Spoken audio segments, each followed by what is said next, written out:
Hey Ray, here's your system here. Now we're just packing it up, so I just wanted to go through it so you can wire it up exactly how it is. All right, so we have your two batteries like so, and you can see I've put them in parallel by this negative cable here is going from that negative to that negative, and this cable here is going from that positive and that positive.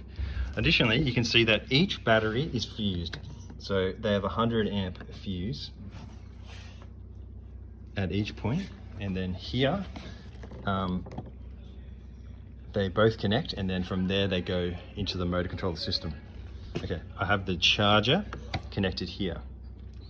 Additionally, I have the battery can coming from the distribution unit, goes into a daisy chain. So it goes into this first battery, comes out of this first battery into the second battery, and then it's terminated with this one here. So it needs to be set up like so.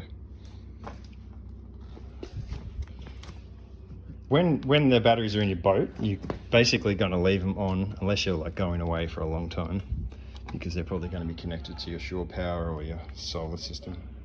So that would just kind of sit on like that. Now,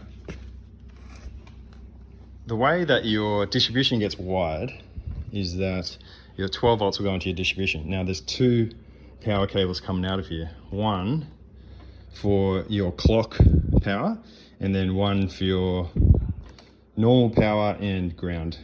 So this would go into your main instrument panel where you would have it switched and fused with all the other switches, and then you would have another one that goes directly to the battery with on its separate fuse. So you'd come into your boat and assuming that your 48 volt batteries are on.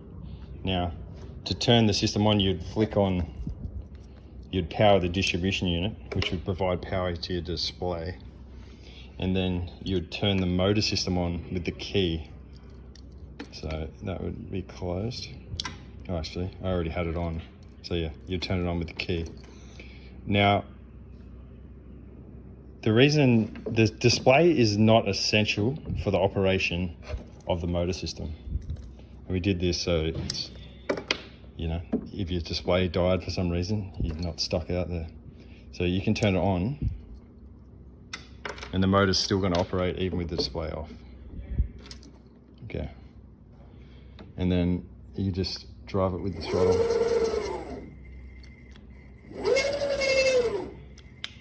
Alright, we'll turn that off.